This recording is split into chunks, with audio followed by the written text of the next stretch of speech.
Alléluia. Amen. Je vous envoie à la réflexion. Allez réfléchir. Qu'est-ce que tu as fait? Surtout quand tu as commencé l'amour. On fait n'importe quoi. Dans la puberté, on commence à faire n'importe quoi. L'adolescence nous fait faire des trucs bizarres. Alléluia. Amen. J'ai vu une vidéo, un docteur m'a envoyé. Un enfant qui avait encore l'âge de 9 ans, je pense, une fille. Mais qui est tombé dans les pièges d'un gaillard du quartier, un sorcier. Qui était en train de lui donner la leçon de la sexualité. Déjà à l'âge de 10 ans, elle a perdu sa virginité à travers cet homme-là sorcier.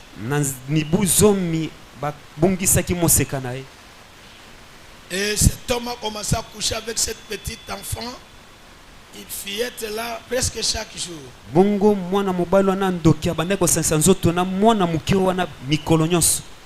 Donc la fille a eu une déformation, un développement diabolique en elle.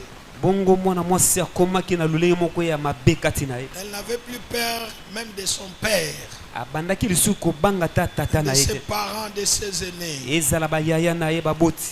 Mais écoutez, ce que tu fais aujourd'hui va te rattraper. Cet homme-là a connu des perturbations terribles dans sa vie. Quand il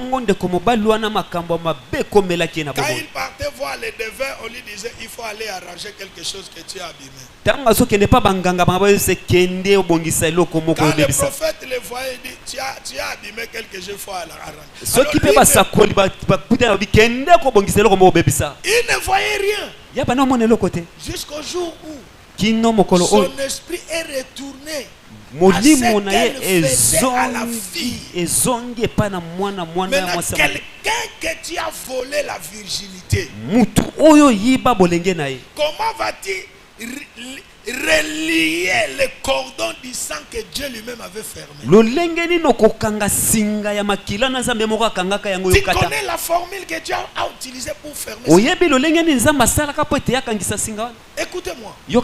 Tout celui qui a été violé ou qui a perdu la virginité en dehors du mariage, la première des choses, tu as brisé une alliance avec Dieu. La deuxième chose, tu as contracté une alliance maléfique. Parce que le sang qui a coulé était destiné à couler dans ta maison pour que cela apporte du bonheur. Car la Bible dit tu trouves une femme, trouve le bonheur. Le bonheur de la femme est caché dans son sexe. Et Dieu a fermé la porte. Quand ça tombe dans la rue, ça devient un malheur. Mais quand ça tombe dans le mariage, c'est le bonheur pour l'homme qui se marie. Est-ce que tu as déjà pleuré à cause de ça? Les gens sont à l'aise. Mais aujourd'hui, je voudrais que nous fassions une prière,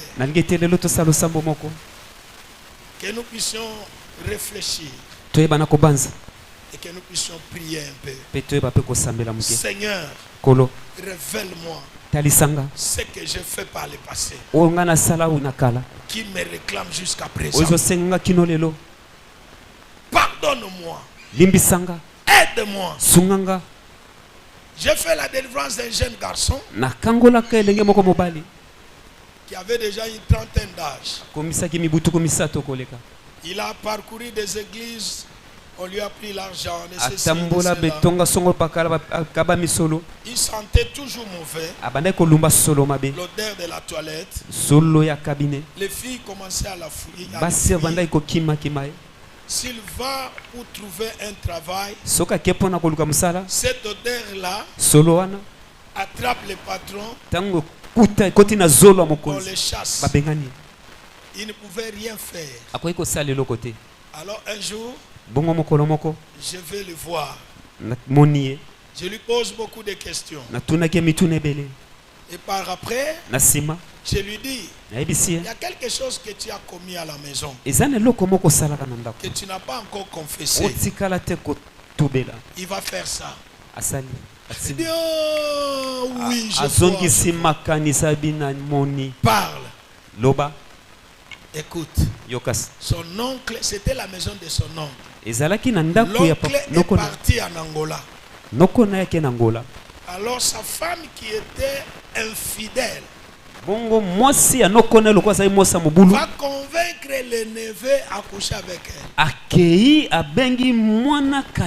vais commencer à te donner l'argent. Quand ton oncle va commencer à envoyer l'argent, on va commencer à partager.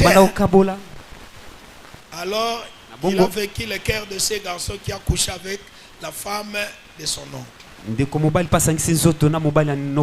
Alors la petite vient en mangeant. C'était devenu comme d'habitude. Quand l'oncle est arrivé,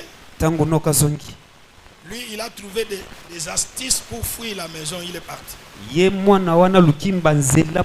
Depuis ce temps-là,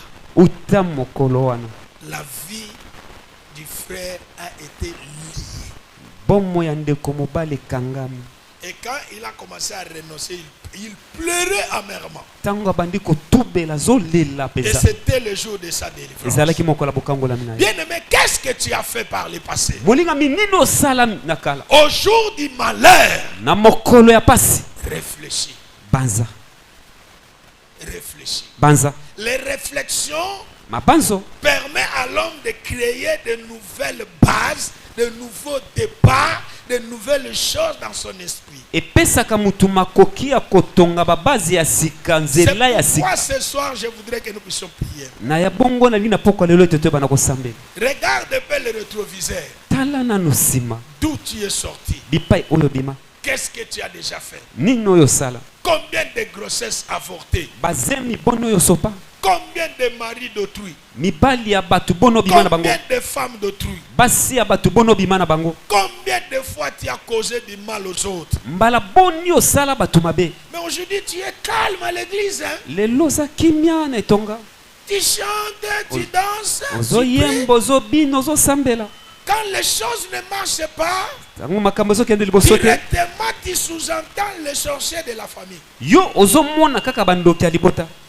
Mais par moment, même les sorciers, même quand ils te regardent, ils se disent à eux-mêmes, ils sont ganatés. Des fois ils se disent, ce n'est pas nous. Ils sont ganatés. Non, ce n'est pas nous. Quand tu meurs, écoutez comment les sorciers de la famille pleurent. Si tu entends les sorciers pleurer, qui nous a volé notre fille? Qui nous a volé? C'est qu'eux-mêmes sont étonnés de ta mort. Ils ne savent pas d'où est venue la mort. Ce soir, que le Saint-Esprit te parle. Parce que Dieu veut au travers de ces séminaires, toutes les alliances que tu as contractées soient brisées. Que Dieu vous bénisse. Lève-toi, acclame très fort le Seigneur.